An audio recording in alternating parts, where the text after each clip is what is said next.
اعوذ باللہ السمیع العلیم من الشیطان الرجیم بسم اللہ الرحمن الرحیم الحمد للہ الذی ہدانا لہذا وما كنا لنهتدي لولا أن هدانا الله لقد جاءت رسل ربنا بالحق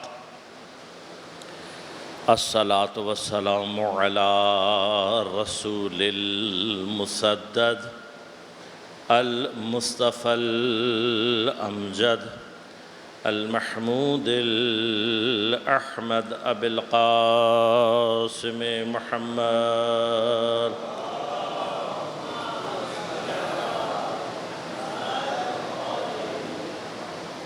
والصلاة والسلام على أسد الله الغالب غالب على كل غالب علي بن أبي طالب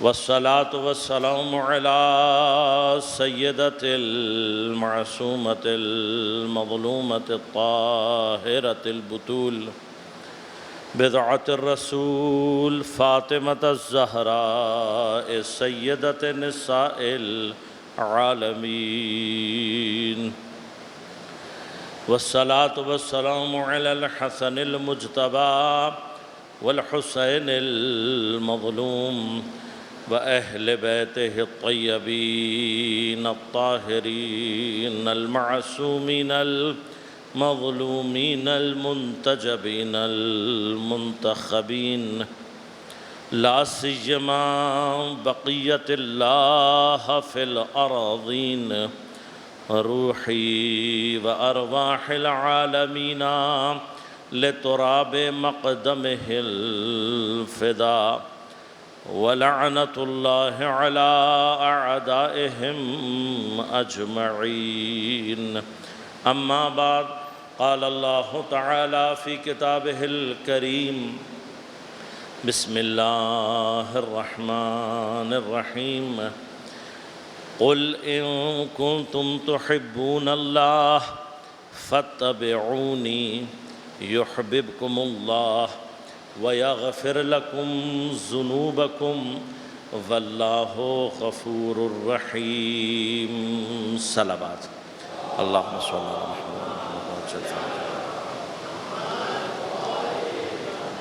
مومنین کرام سامعین محترم عزیزان گرام قدر سن 1442 ہجری محرم الحرام کے عشر اولی میں حب الہی اور کربلا کے عنوان سے ہماری گفتگو کا سلسلہ جاری ہے۔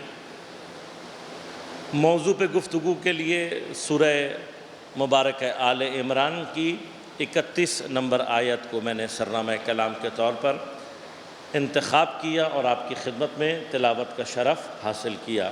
پروردگار ارشاد فرما رہا ہے، اے حبیب آپ ان سے کہیے اگر تم اللہ سے محبت کرنے والے ہو پس میری اتباع کرو۔ جب تم یہ کر لو گے تو کیا ہوگا؟ یحببکم اللہ، اللہ بھی تم سے محبت کرے گا، ویغفر لکم ذنوبکم، اور اللہ تمہارے گناہوں کو معاف کر دے گا، واللہ غفور الرحیم، اللہ بہت معاف کرنے والا اور بہت زیادہ رحم کرنے والا ہے۔ آپ کی خدمت میں عرض کیا کہ انسان جب محبت کرتا ہے، اب یہ یقیناً ایک کمپلیکس سی سچویشن ہے جو میں نے آپ کی خدمت میں پیش کی ہے، اور انسان کنفیوز ہوتا ہے بعض چیزوں میں، لیکن اگر یہ سٹرکچر ہمیں سمجھ میں آ جائے اور ہم اپنے وجود میں پیدا ہونے والی محبتوں کے جو جنریٹ ہونے کی جگہ ہے اس کو صحیح معنی میں سمجھ لیں تو ہمارے لیے بہت ساری چیزیں آہستہ آہستہ خود بخود سولو ہونا شروع ہو جاتی ہیں۔ میں نے آپ کی خدمت میں عرض کیا، محبت کا تعلق انسان کے بدن سے نہیں ہے، مشین کبھی بھی محبت نہیں کر سکتی، مشین کبھی بھی نفرت نہیں کر سکتی۔ میٹر کی کوالٹیز ہی نہیں ہیں، میٹر کی پراپرٹیز میں یہ چیزیں آتی ہی نہیں ہیں، لہٰذا ہمارے اندر جو محبت کا سینٹر یا محبت جہاں سے بیسیکلی جنریٹ ہوتی ہے وہ ہماری روح، ہماری اسپرٹ، اور یا ہمارا، اب مائنڈ کہہ لیں آپ اس کو، کوئی بھی نام دے دیں، نام دینے سے مسئلہ نہیں۔ اس مائنڈ، سول، اسپرٹ یا روح کے، میں نے عرض کیا کہ ایون سائیکالوجسٹ نے 3 حصے کیے ہیں۔ ہم اپنی اصطلاح میں کہتے ہیں نفس، عقل اور قلب۔ نفس کا کام کیا ہے؟ عرض کیا باڈی سے کنیکٹ ہے، ساری کی ساری انفارمیشن باڈی سے ہی لیتا ہے۔ جب تک باڈی اور اس کا کنیکشن باقی ہے نفس باقی، کنیکشن لوز ہو جائے تو نفس کوئی کام انجام نہیں دے سکتا۔ عقل کا کام کیا ہے؟ عقل نفس کے جو جتنا ڈیٹا ہے اس کو بھی کلیکٹ کرتی ہے، اس سے قانون بناتی ہے، لاز کو جنریٹ کرتی ہے۔ اس نفس کو کنٹرول کرنا بھی عقل کا کام ہے، اور عقل مختلف معلومات کے تھرو قلب کے مطلوب کے لیے گراؤنڈ کریٹ کرتی ہے۔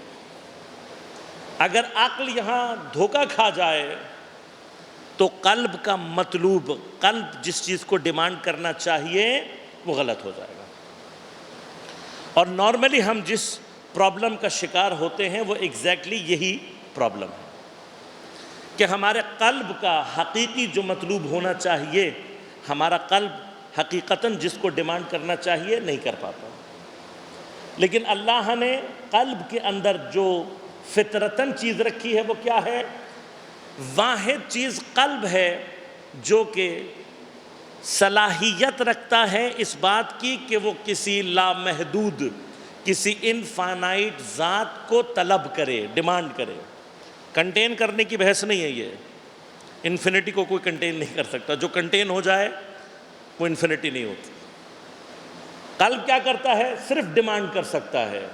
اور یہ جو قلب کا انفینٹی کو، اور دوسری چیز میں نے آپ کو بتائی تھی کیا؟ کمال کو، یہ دونوں چیزیں کون طلب کرتا ہے؟ بنیادی طور پر قلب۔ نفس کا جو کام ہے وہ مٹیریل چیزوں میں، مٹیریل سے ریلیٹڈ، انشاءاللہ اس کو ڈسکس کروں گا بھی، لیکن ابھی اس مرحلے میں چاہتا ہوں کہ آپ کو پہلے یہ بات کنوے کر دوں کہ ایگزیکٹلی انسان کی جو اسٹرکچرل فارمیشن ہے وہ کیسے ہے، اور اس میں آٹومیٹک یعنی فطری اس کی نیچر میں خدا پرستی اور خدا سے محبت کیسے ہے۔ اللہ قرآن بھی فرماتا ہے کہ ہم نے انسان کو اپنی فطرت پر، اسلام کی فطرت پر پیدا کیا۔ یہ جو اسلام کی فطرت ہے یہ کہاں ہے؟ اللہ نے انسان کو پیدا ہی ایسا کیا ہے کہ اس کا قلب انفینٹی اور کمال، پرفیکشن کو طلب کرتا ہے۔ اب یہ دیکھیں یہ کیسی چیز ہے کہ اس کو ہم اپنی زندگیوں میں نارملی فیل کر رہے ہوتے ہیں۔ مثلا جب آپ کسی بہت اچھے آرٹسٹ کو دیکھتے ہیں تو آپ کے دل میں کچھ عرصے تک خواہش ہوتی ہے کہ میں بھی ایک اچھا آرٹسٹ بنوں۔ آپ کوئی اچھا شعر سنتے ہیں تو آپ کے دل میں خواہش ہوتی ہے کہ میں بھی اچھا شاعر بنوں۔ کوئی اچھی آپ مثلا کسی کو آواز سنتے ہیں، اینی تھنگ، جس چیز کو بھی آپ کمال تصور کریں گے اس کی خواہش آٹومیٹکلی انسان کے اندر ہوتی ہے۔ اب وہ اسے اچیو کر سکے یا نہ کر سکے، یا وہ جو طلب اس کے اندر پیدا ہوئی ہے وہ ادھر ادھر چلی جائے، کسی اور چیز میں لگ جائے، یہ الگ ڈسکشنز ہیں۔ لیکن اگر آپ اپنے آپ سے بھی پوچھیں گے تو ہم میں سے ہر ایک کو سپرمین بننے کی خواہش موجود ہے۔ یعنی میں اگر کسی سے یہ پوچھوں کہ بھائی کون سپرمین بننا چاہتا ہے تو شاید ہر کوئی بننا چاہتا ہے۔ یہ لفظ میں نے جان بوجھ کر استعمال کیا ہے۔ کیوں؟ انسان کے اندر یہ جو کمال کو طلب کرنے کا راستہ ہے، اگر انسان اپنی عقل کو صحیح ڈائریکشن میں رکھے تو سوائے خدا کے کہیں اور جا ہی نہیں سکتی، پاسبل ہی نہیں ہے۔ کیوں؟ اس لیے کہ کائنات میں خدا کے علاوہ کوئی پرفیکٹ ہے ہی نہیں۔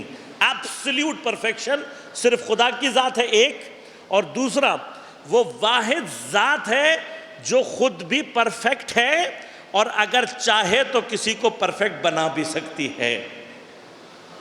اس کے اپنے پاس قدرت ہے اور وہ قدرت عطا بھی کر سکتا۔ اب شیطان نے قسم کھائی، وہ یاد ہوگا آپ کو، لَأُغْوِيَنَّهُمْ أَجْمَعِينَ إِلَّا عِبَادَكَ مِنْهُمُ الْمُخْلَصِينَ، پروردگار میں تیرے سارے بندوں کو اغوا کروں گا۔ یہ بہت بڑا ادعا ہے، یہ بہت بڑا لفظ ہے کہ میں سب کو، لَأُغْوِيَنَّهُمْ، حتماً قسم ہے یہاں پر۔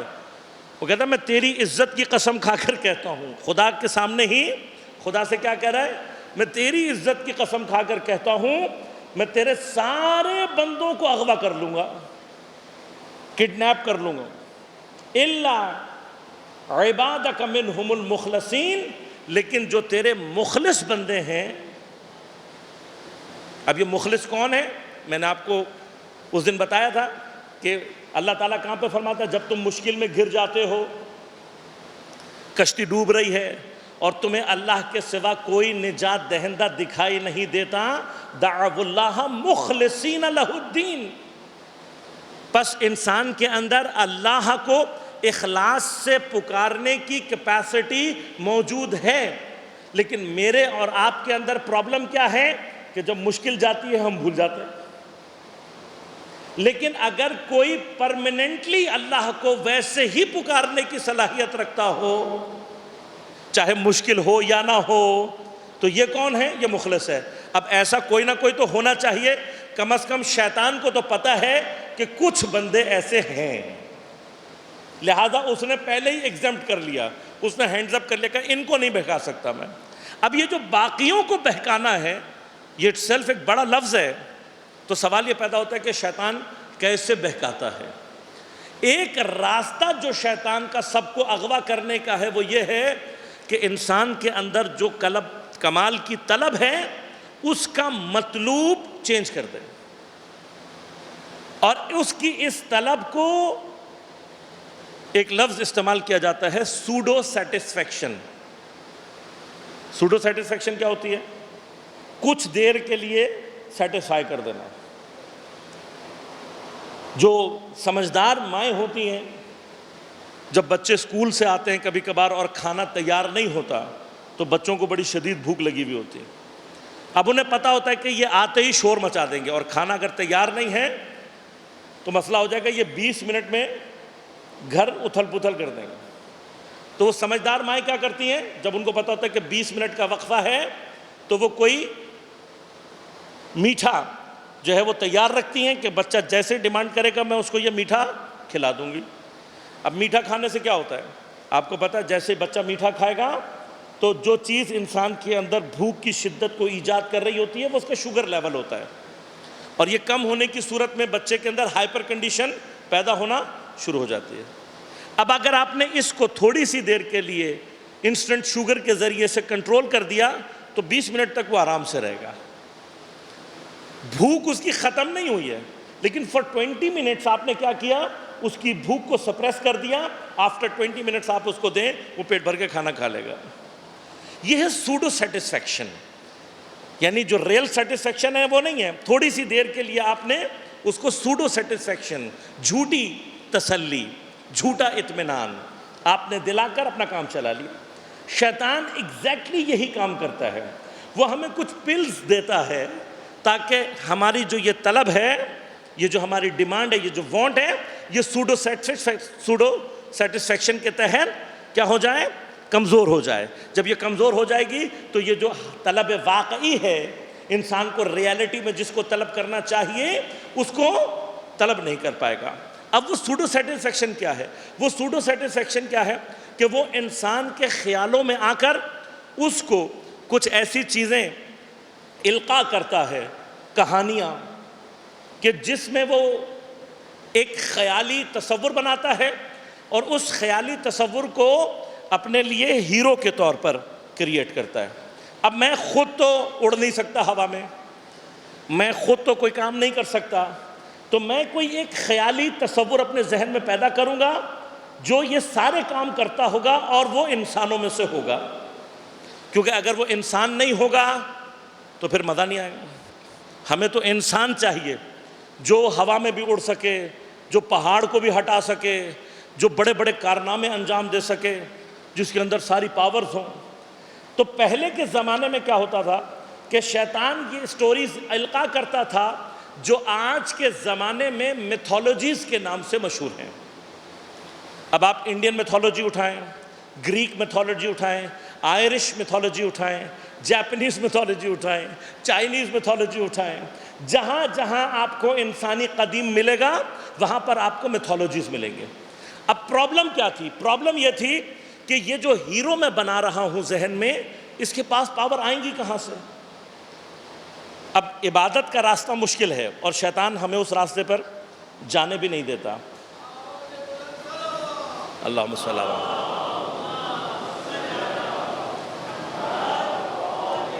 تو اس نے ہمیں ایک آسان راستہ دکھانے کی کوشش کی۔ آسان راستہ کیا ہے؟ اس نے شرک کے جراثیم پیدا کیے، خداؤں کی تعداد کو بڑھایا، اور پھر خداؤں اور انسانوں کی آپس میں شادی، اور اس شادی کے نتیجے میں جو مخلوق پیدا ہو رہی ہے وہ ہاف ہیومن اور ہاف ڈیوائن ہے۔ مشہور ترین ایسا کریکٹر ہرکولیس۔ اب میں وہ ڈیٹیل میں نہیں جاتا کس کی شادی کس سے ہوئی اور ہرکولیس پیدا ہوا، یہ میرا کام نہیں ہے۔ ہرکولیس وہ کریکٹر ہے جو ہاف ہیومن ہے اور ہاف ڈیوائن ہے، لہذا وہ آسمان بھی اٹھا لیتا ہے، وہ بڑے بڑے کام کر لیتا ہے، ایوری تھنگ۔ ہرکولیس کے اندر اس کے ہیومن فیس میں ہمیں سوڈو سیٹسفیکشن مل رہی ہے۔ اچھا، اب بات یہ ہے کہ شیطان کے اس انتظام کے سامنے اگر اللہ کا کوئی نظام نہ ہو تو انسان کے بھٹکنے کا راستہ کھلا ہوا ہے۔ تو پھر خدا نے کیا انتظام کیا؟ خدا نے یہ انتظام کیا، اب دیکھیے آپ کو خود بخود بعض چیزیں ہمارے لیے سالو ہونا شروع ہو جائیں گے۔ آپ نے کبھی سوچا کہ یہ پیغمبر، انبیاء، ائمہ اہل بیت علیہم الصلوۃ والسلام یہ معجزات اور کرامات کیوں کر کے دکھاتے تھے؟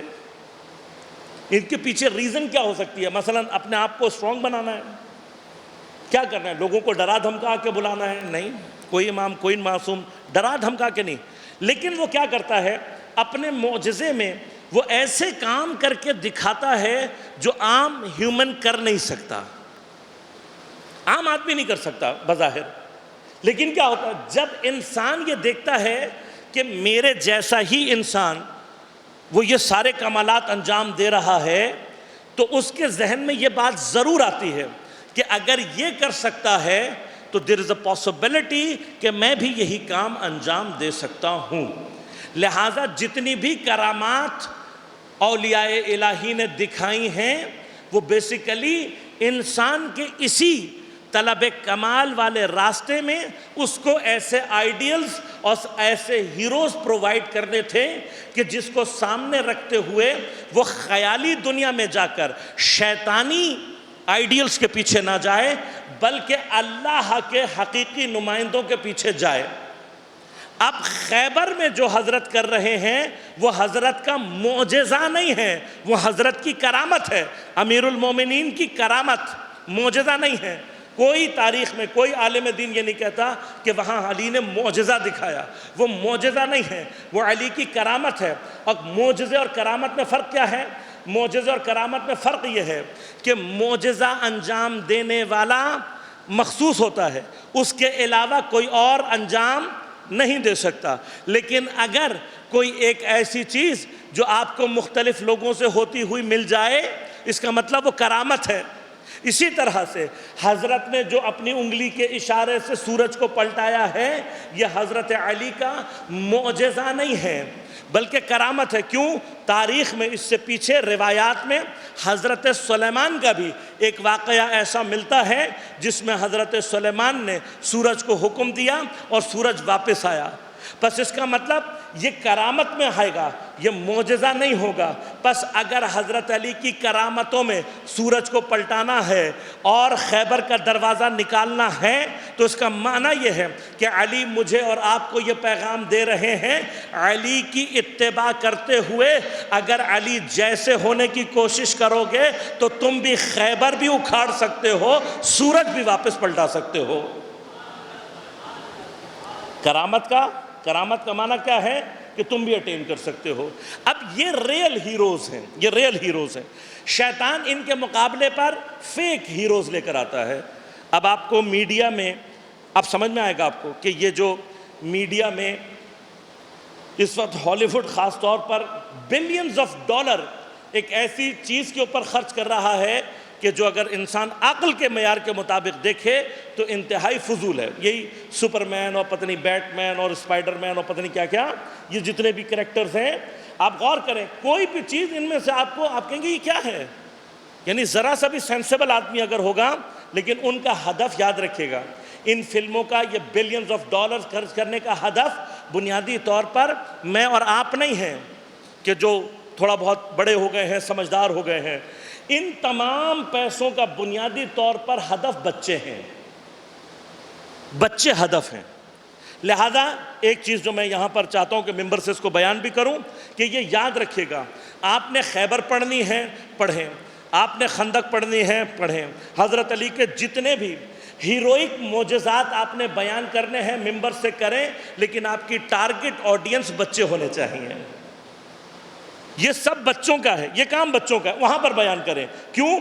اس لیے کہ اگر آپ نے بچے کے ذہن میں وہاں پر اصل ہیرو اور آئیڈیل کریٹ کر دیا کہ جس کے سامنے سپر مین زیرو مین ہے اور حقیقی آئیڈیل کو اس نے پہچان لیا، اگر میرا بیٹا علی بننا چاہے، میرا بیٹا عباس بننا چاہے، میرا بیٹا مالک اشتر بننا چاہے، تو خود بخود اس کی پوری زندگی کے آئیڈیلز اور اس کی پوری زندگی کی رفتار و کردار تبدیل ہو جائے گی۔ لہٰذا اللہ نے یہ اہتمام کیا، اور ہر دور میں یاد رکھے گا، ہر دور میں ایسے افراد رہے ہیں کہ جن کو آئیڈیل بنا کر مومنین اپنے لیے خود بخود کردار تیار کر سکتے ہیں۔ دیکھیں آج کے دور میں بھی اگر ہم تلاش کرنے نکلیں گے، بالآخر کچھ شخصیات ایسی موجود ہیں کہ جن کو آئیڈیل بنا سکتے ہیں۔ اب ایک قاسم سلیمانی کی شخصیت تھی، آپ نے دیکھا کہ اس کی شہادت نے پوری دنیا کے اندر تہلکہ مچا دیا۔ ہمارے مراجعین میں بہت ساری شخصیات ایسی ہیں کہ جن کو پوری دنیا فوکس کر کے بیٹھی ہوئی ہے کہ یہ کوئی ذرا سی غلطی کرے اور ہم ان کی غلطی کیچ کریں، لیکن جن کی 40 سالہ زندگیوں میں سے، یہ 40 سال وہ کہہ رہا ہوں جس میں وہ معروف اور مشہور ہو چکے ہیں، 25 سال 30 سال جس میں وہ پوری دنیا کے سامنے موجود ہیں، ہر وقت کیمرے ان کے اوپر لگے ہوئے ہیں، 25 سال 30 سال 40 سال کی زندگیوں میں ایک غلطی تلاش نہیں کر سکے، تو میں پیغام یہی دیتا ہوں کہ جب ائمہ کے نوکر اتنے پرفیکٹ ہو سکتے ہیں تو سوچو کہ خود امام کتنی پرفیکٹ شخصیت ہوگی۔ یہ خادم ہے، ان کے لیے ہم عصمت کے دعوے دار نہیں ہیں، یہ ائمہ کے خادم ہیں، لیکن خادم اگر اتنا پرفیکٹ ہے تو پھر آقا کتنا پرفیکٹ ہوگا۔ لہٰذا اب ہوتا کیا ہے؟ ہوتا یہ کہ جتنی آپ کے اندر کمال کی طلب، اب یہ کمال کی طلب میرے اندر کیسے پیدا ہوگی؟ یہ کویسچن ہے۔ خدا سے محبت پیدا کرنی ہے تو کمال سے محبت پیدا کرنی ہوگی۔ اب کمال سے محبت کیسے پیدا ہوگی؟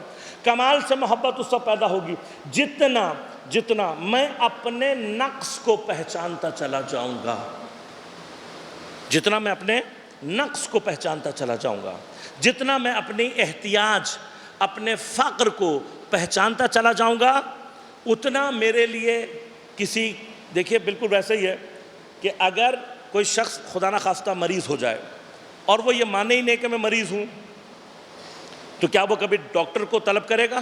نہیں کرے گا۔ جو آدمی زندگی میں اپنے بارے میں یہ سوچ لیتا ہے کہ میں عالم ہو گیا ہوں، جو یہ سوچ لیتا ہے غلطی کر کے کہ میں عالم ہو گیا ہوں، تو اس کے اندر پھر طلب علم خود بخود ختم ہو جاتی ہے۔ لیکن جو انسان اپنے نقص کی طرف متوجہ رہتا ہے، وہ مسلسل طلب علم کے اندر لگا رہتا ہے۔ اسی طرح سے جتنا ہم اپنا نقص پہچانتے چلے جائیں گے ہمیں کمال کی، پرفیکشن کی ضرورت اتنی شدت سے محسوس ہوتی چلی جائے گی، ایک وجہ۔ بالکل اسی طرح جتنی آپ کو پیاس زیادہ لگے گی آپ اتنا زیادہ پانی پئیں گے۔ اگر نارمل کنڈیشن ہوگی ایک گلاس سے آپ اپنے آپ کو سیراب محسوس کریں گے، لیکن خدا نہ خواستہ اگر آپ ایکسرسائز کر کے آئے ہیں مثلاً اور بہت زیادہ پسینہ بہا ہوا ہے اور کافی دیر سے آپ نے پانی نہیں پیا، تو بعض اوقات آپ 5-5 6-6 گلاس پی جاتے ہیں لیکن آپ کو پھر بھی سیرابی کا احساس نہیں ہو رہا ہوتا۔ کیوں؟ جتنی شدت سے آپ کا بدن پانی ڈیمانڈ کر رہا ہے اتنی ہی شدت سے آپ اتنا زیادہ پانی لیں گے۔ اسی طرح سے روح جتنا کمال طلب کر رہی ہوتی ہے اتنی ہی شدت سے کمال کی طرف متوجہ اس کی طالب ہو جاتی ہے، اس سے محبت کرنے لگتی ہے۔ دوسری، آپ گئے، آپ کے ساتھ آپ کا بیٹا بھی گیا ایکسرسائز پہ، واپسی پر آپ نے 6-7 گلاس پی لیے لیکن بچہ 2 گلاس پی کر چپ ہو گیا۔ کیوں؟ آپ کہیں گے کہ بھائی میں بڑا انسان ہوں، میری کیپیسٹی زیادہ ہے اس لیے میں نے زیادہ پی ہے۔ بچہ چھوٹا ہے، اس کا بدن بھی چھوٹا ہے تو اس کے لیے 2 گلاس کافی دے۔ یعنی کیا؟ جتنی ہماری کیپیسٹی زیادہ ہوگی اتنی ہی ہماری ڈیمانڈ زیادہ ہو جائے گی۔ لہٰذا اگر میں اللہ سے محبت کرنا چاہتا ہوں تو مجھے 2 چیزوں کی ضرورت، ایک میری ڈیمانڈ شدید ہونی چاہیے، دوسرا میرے اندر کیپیسٹی زیادہ ہونی چاہیے۔ جتنی میں کیپیسٹی، اب یہ کیپیسٹی کہاں بنتی ہے؟ میں نے عرض کیا بدن میں کوئی گنجائش نہیں، نفس محدود ہے، عقل محدود ہے، واحد چیز کیا ہے؟ قلب۔ یہ قلب ہے جس نے کیا ہونا ہوتا ہے؟ وسیع ہونا ہوتا ہے، زیادہ بڑا ہونا ہوتا ہے۔ لہذا قرآن میں پروردگار ارشاد فرماتا ہے لَإِن شَكَرْتُمْ لَأَزِيدَنَّكُمْ۔ ایک معنی اس کا کیا کیا جاتا ہے؟ تم شکر ادا کرو گے ہم نعمتیں زیادہ کر دیں گے، ایک معنی اس کا کیا جاتا ہے، ترجمہ ہو سکتا ہے، پاسبلٹی ہے، لیکن اصل الفاظ اللہ کے یہ نہیں ہیں۔ لفظ کیا ہے؟ لَإِن شَكَرْتُمْ، اگر تم شکر کرنے والے ہوگے لَأَزِيدَنَّكُمْ، ہم تمہیں زیادہ کر دیں گے۔ ازیدنکم، تمہیں زیادہ کریں گے۔ تو مجھے زیادہ کرنے کا مطلب کیا؟ میں زیادہ موٹا ہوں تو میں آپ لوگوں سے زیادہ ہوں نا، کوئی لمبا ہے تو زیادہ نہیں۔ مراد کیا ہے؟ مراد ہے یہی قلب کی وسعت، اس قلب کے اندر کیپیسٹی ہے، یہ جتنا وسیع ہوتا چلا جاتا ہے انسان کے وجود کی کیپیسٹی اتنی زیادہ ہوتے چلے جاتے۔ اب انشاءاللہ میں اس پہ بات کروں گا کہ کیپیسٹی کو کیسے بڑھائیں گے، لیکن آج سب سے پہلے یہ دیکھنا ہے کہ میری کیپیسٹی ہے کتنی۔ ہو سکتا ہے میں باہر سے تو اتنا بڑا سا نظر آ رہا ہوں، اندر سے بڑا ہوں یا نہیں یہ بہت۔ کچھ لوگ باہر سے بڑے نظر آ رہے ہوتے ہیں لیکن اندر سے چھوٹے ہوتے ہیں، اور بعض لوگ باہر سے چھوٹے ہوتے ہیں لیکن اندر سے بڑے ہوتے ہیں۔ یہ کیسے پتہ لگے گا؟ اندر کا بڑاپن اندر سے کیسے بڑا ہوا جاتا ہے؟ تو ایک سائنٹیفک طریقہ موجود ہے ہمارے پاس۔ اللہم صلی اللہ علیہ وسلم۔ وہ طریقہ یہ ہے کہ اگر آپ ایک چمچے میں تھوڑے سے پانی ڈال کر اس کو ابالنا چاہیں کتنی دیر میں ابلے گا؟ With in seconds. اور اگر چھوٹی سی کوئی پیالی ہو اور اس کو ابالنا چاہیں تو ہو سکتا ہے منٹس لگیں۔ اب آپ جتنا بڑا ظرف کرتے چلے جائیں گے اس کا بوائلنگ ٹائم دیر سے ہوتا چلا جائے۔ کوئی بڑی جو دیگ ہوتی ہے اس کو ابالنے کے لیے بعض اوقات گھنٹے لگ جاتے ہیں، کامن ایکسپیرینس ہے۔ اب اندر سے یہ دیکھنا ہے کہ میں چمچے کے برابر ہوں، چھوٹی دیگچی ہوں یا بڑی، اندر سے کتنا بڑا ہوں میں، یہ کیسے پتہ لگتا ہے؟ یہ پتہ لگتا ہے اس وقت جب ہمارے مزاج کے خلاف کوئی بات ہوتی ہے، ہمارے مزاج کے خلاف کوئی بات ہوتی ہے، یا مثلا کوئی کمزور ہماری اہانت کر دیتا ہے، اس طرح کی کوئی چیز پیش آتی ہے۔ اب دیکھنا یہ ہے میں جتنی جلدی بوائل ہو جاؤں گا، میرے اندر جتنا بوائل ہوں گا تو کیا ہوگا؟ غصہ آئے گا۔ جتنی جلدی مجھے غصہ آئے گا اس کا مطلب میں اندر سے اتنا چھوٹا ہوں، اور جتنی دیر میں مجھے غصہ آ رہا ہے اس کا مطلب میں اندر سے اتنا بڑا ہوں۔ غصے کی کیمسٹری پہ کبھی اور بات کروں گا انشاءاللہ۔ غصے کی حقیقت یہ ہے کہ غصہ بنیادی طور پر نفس کے ضعف یعنی نفس کی کمزوری اور قلب کے چھوٹے ہونے کی وجہ سے آتا ہے۔ اب آپ قلب بڑا کر دیں یا نفس مضبوط کر دیں تو غصہ نہیں آ سکتا۔ لہذا اخلاق کی بحث ہے، لیکن کیا فرمایا؟ غصہ کیا ہے؟ مشہور جملہ، غصہ حرام۔ اب ایک ٹیکنیکل سوال آپ سے پوچھ رہا ہوں کہ کیا ممکن ہے کہ جو چیز حرام ہو معصوم اس میں مبتلا ہو جائے؟ اصلاً نہیں ہو سکتا، کبھی پاسبل نہیں ہے۔ لہذا یہ معصوم کے بارے میں کلیئر کر لیں، معصوم کو کبھی بھی غصہ نہیں آئے۔ ہیبت اپنی دکھائے وہ ایک الگ بحث ہے، جلالت اس کی وہ ایک الگ بحث، غصہ نہیں آ سکتا۔ ناؤ دا کوسچن از کہ جب جنگ خندق میں حضرت عمرو ابن عبدود کو قتل کرنے کے لیے آگے بڑھے اور اس نے ایک اہانت انجام دی تو حضرت پیچھے ہٹے، قدم ہٹایا، اور پھر پیچھے ہٹنے کے بعد اسے قتل کیا۔ تو سوال یہ پیدا ہوتا ہے کہ آپ نے ایسا کیوں کیا؟ اگر آپ کو غصہ نہیں آتا، معصوم پر اگر غصہ حرام ہے تو آپ کے لیے تو مسئلہ نہیں تھا، تو آپ نے پیچھے کیوں ہٹے؟ پیچھے اس لیے ہٹے، یاد رکھیے گا یہ فارمولے، یہ بڑے مسئلے ہیں، یہ بڑی مشکلات ہیں۔ کیا حضرت کیوں پیچھے ہٹے اور پیچھے ہٹنے کے بعد آگے بڑھ کے دوبارہ اس کو قتل کیا؟ وجہ یہ نہیں ہے کہ حضرت کو غصہ آیا، آپ نے غصہ پی لیا یا اپنی ذات کو شامل نہیں کیا۔ علی کی اسی ضربت کے لیے پیغمبر نے کہا ضربت علی یوم الخندق افضل من عبادت الثقلین، اسی ضربت کے لیے کہا ہے، اسی ضربت کے لیے کہا ہے۔ علی پیچھے ہٹتے یا نہ ہٹتے تب بھی پیغمبر یہ کہتے، لیکن علی جانتے ہیں کہ اس طرف پیغمبر کے بغل میں کچھ لوگ ایسے کھڑے ہوئے ہیں جو جاہل ہیں، جہالت نے ان کے اوپر غلبہ کیا ہوا ہے۔ اگر آج میں پیچھے نہیں ہٹوں گا تو یہ کہتے رہیں گے کہ اس دن علی کی ضربت میں علی کا غصہ بھی شامل تھا۔ دیکھیے، آپ جاہل کو تو شکست دے سکتے ہیں، جاہلیت کو شکست نہیں دے سکتے۔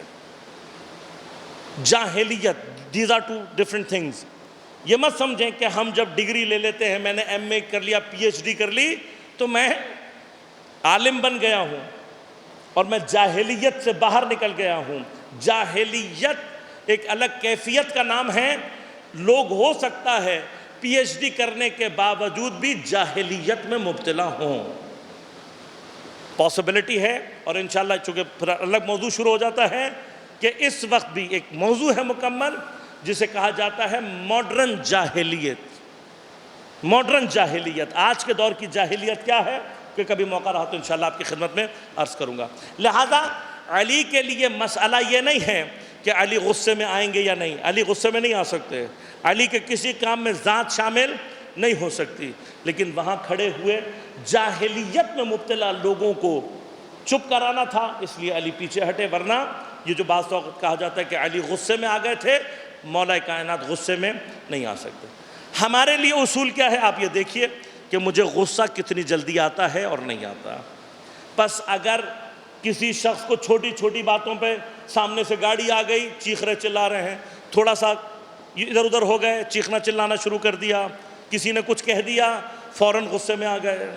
جتنی جلدی آپ غصے میں آ رہے ہیں اتنا ظرف وجودی چھوٹا ہے۔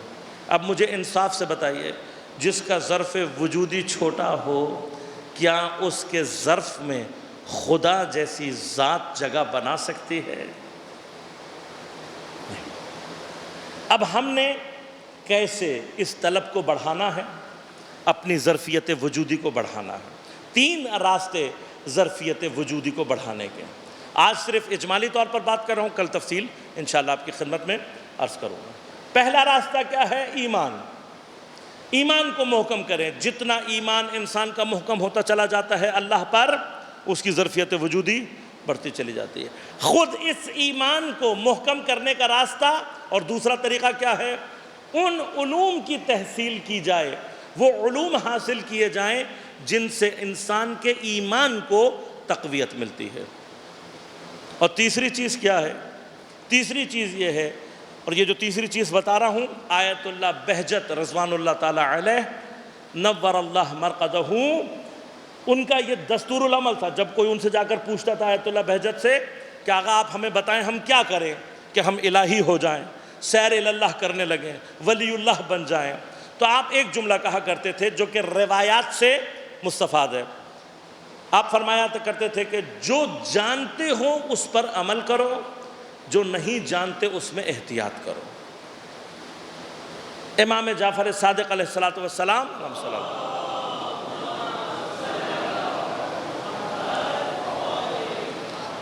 امام فرماتے ہیں من عمل ما یعلم، جو شخص بھی اس پر عمل کرے جو وہ جانتا ہے، علمہ اللہ ما لم یکن یعلم، اللہ اس کو وہ چیز تعلیم کرتا ہے جو وہ جان نہیں سکتا تھا۔ جو جان نہیں سکتے اللہ تعلیم کرے گا، کب؟ جب آپ اس چیز پر عمل کریں گے جو آپ جانتے ہیں۔ کل انشاءاللہ گفتگو کا سلسلہ یہیں سے شروع کروں گا۔ وہ کون سا راستہ ہے جس سے ایمان بھی محکم ہو؟ ہم کیا کریں ہماری زندگی میں؟ کیا طریقہ کار ہو کہ یہ تینوں چیزیں حاصل ہوں اور ہمارا ایمان محکم ہو، ہماری ظرفیت وجودی بڑھے؟ جب ظرف بڑھے گا ہم کمال دوست ہونا شروع ہو جائیں گے، خود بخود اللہ کے دوست ہونا شروع ہو جائے، اللہ کی محبت آٹومیٹیکلی ہمارے دلوں میں آنے لگے گی۔ کربلا بنیادی طور پر اسی راستے کا نام ہے۔ اللہ سے محبت کیسے کرنی؟ اور میں نے کل عرض کیا تھا اللہ اور ہمارے درمیان ایک واسطہ ہے، بنیادی طور پر ہم نے اس واسطے سے محبت کرنی ہے۔ جتنا ہم اس سے محبت کرتے چلے جائیں گے اتنا آٹومیٹیکلی اللہ کی محبت ہمارے قلب میں زیادہ ہوتی چلی جائے گی۔ محبت اور دوستی کا ذکر آئے اور حبیب ابن مظاہر کا ذکر نہ آئے، یہ ممکن نہیں۔ حبیب کا نام ہی حبیب نہیں ہے، حبیب کا پورا وجود حبیب ہے۔ بعض روایات کے مطابق آپ اصحاب پیغمبر میں ہیں۔ کیوں؟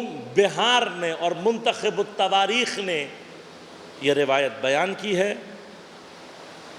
کہ اصحاب ایک مرتبہ کسی جگہ سے گزر رہے اور انہوں نے دیکھا کہ پیغمبر اپنے پہلو میں کسی بچے کو بیٹھا کر پیار کر رہے ہیں۔ اب یہ بچہ سن میں تھوڑا بڑا ہے اور پیغمبر اسے پیار کر رہے ہیں، اور پیار کی کیفیت بتا رہی ہے کہ پیغمبر کو اس سے بڑی محبت ہے۔ تو کسی صحابی نے ٹھہر کر پوچھ لیا، کہا یا رسول اللہ اس پر یہ خاص الطاف کس لیے؟ اس سے اتنی محبت کا اظہار کیوں فرما رہے ہیں؟ تو پیغمبر نے فرمایا کہ ایک دن جب میں مدینہ کی گلیوں سے گزر رہا تھا تو میں نے دیکھا کہ چھوٹے بڑے کچھ بچے کھیل رہے ہیں آپس میں، اور ان میں میرا حسین بھی شامل ہے۔ میں نے اس بچے کو دیکھا کہ یہ کھیل نہیں رہا تھا بچوں میں، لیکن کھیل نہیں رہا تھا، بلکہ جہاں جہاں سے میرا حسین گزرتا تھا یہ اس جگہ کی خاک اٹھا کر اپنے سر پر ڈالتا اور اپنی آنکھوں پر ملتا تھا۔ اس کو حسین سے ایسی محبت کرتے ہوئے دیکھا تو یہ مجھے بھی اس بچے سے محبت ہو گئی۔ عملی طور پر تاریخ میں موجود ہے، آپ حسین سے محبت کرنے لگیں رسول آپ سے محبت کرنے لگیں گے، اور جس سے رسول محبت کرنے لگے وہ خدا کا محب ہو جاتا ہے۔ کربلا حسین سے محبت کا اظہار ہی تو ہے، یہ عزاداری سید الشہداء حسین سے محبت اور وفاداری کا اعلان ہی تو ہے۔ پروردگار جتنے دنیا کے حالات خراب ہوتے ہیں لوگ گھروں میں جا کر چھپ جاتے ہیں، خدا جانے تیرے حسین کے اندر کیسی اٹریکشن ہے، کیسی جذابیت ہے کہ ہر خوف کے باوجود یہ مومنین حسین کی عزاداری کرنے کے لیے جمع ہو جاتے ہیں۔ جناب حبیب ان لوگوں میں سے ہیں کہ جو امیر المؤمنین کے بہت نزدیکی ساتھیوں میں رہے ہیں، اور مستند روایات کے مطابق حضرت امیر کے خاص علوم کے حامل تھے، حتیٰ علوم بلایا و منایا ان کو تعلیم کیا امیر المؤمنین نے۔ انشاءاللہ تفصیلات کبھی موقع ملے گا تو عرض کروں گا، لیکن اس علم کے ذریعے سے حضرت جانتے ہیں کہ میری شہادت کیسے ہو۔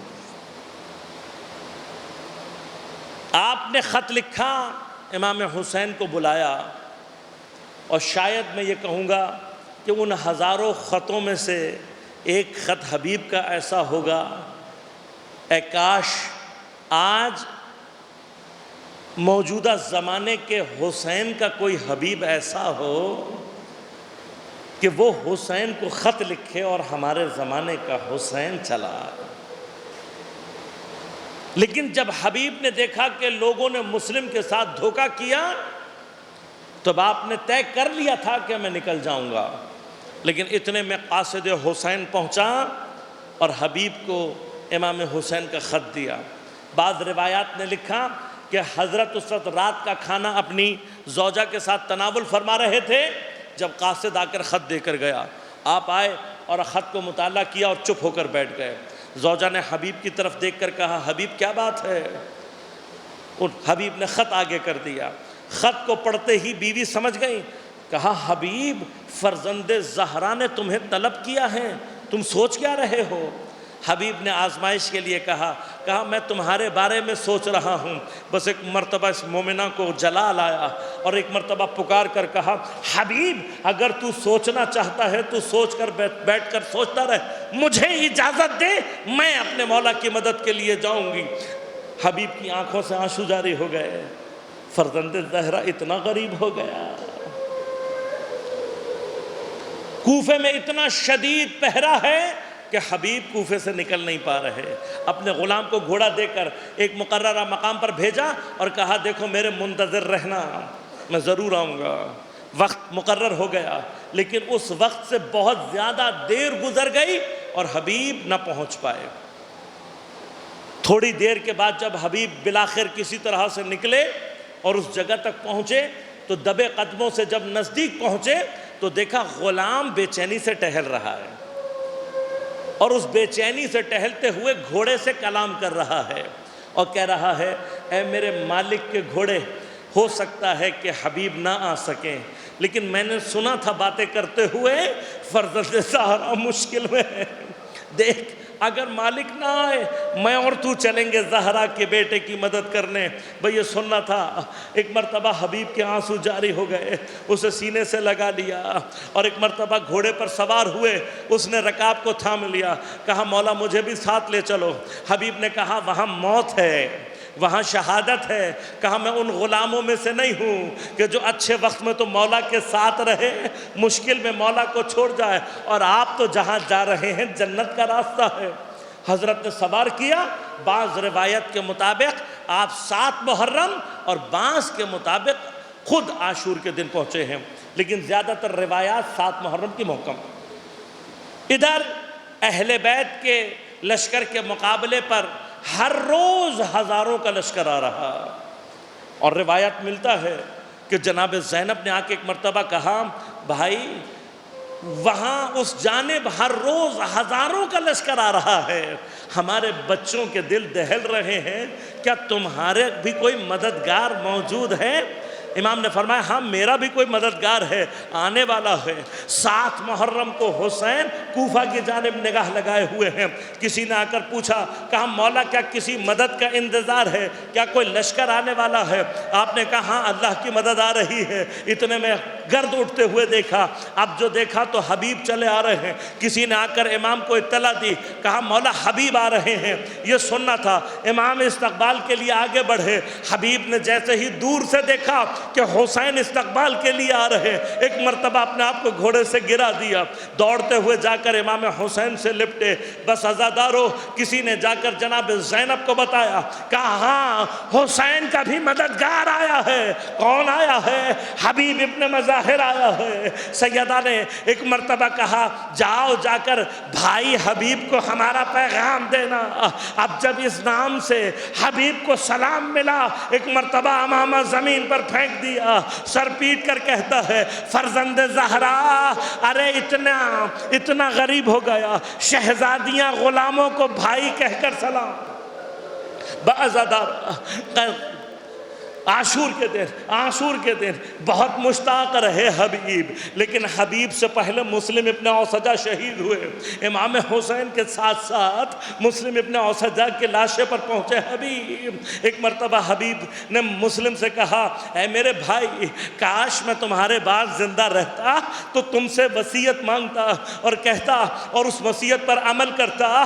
تو ایک مرتبہ مسلم نے دم توڑتے ہوئے کہا حبیب کوئی اور وصیت نہیں ہے، بس مولا حسین کا خیال رکھنا۔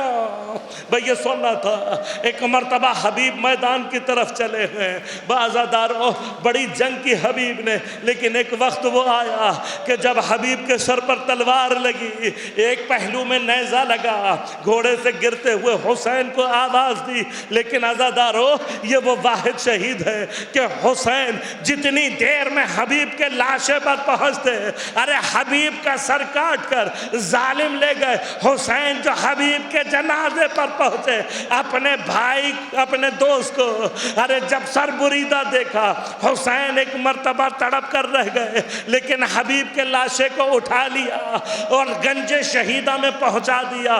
میں کہوں گا مولا حبیب کا سر تو نہ مل سکا، لیکن آپ نے جسد کو اہانت سے بچا لیا اور اٹھا کر گنج شہیدہ پہنچا دیا۔ لیکن مولا آپ اتنے غریب تھے، سر کو بھی کاٹا گیا اور جنازے پر لاشوں کو بھی، گھوڑوں کو بھی دوڑایا گیا۔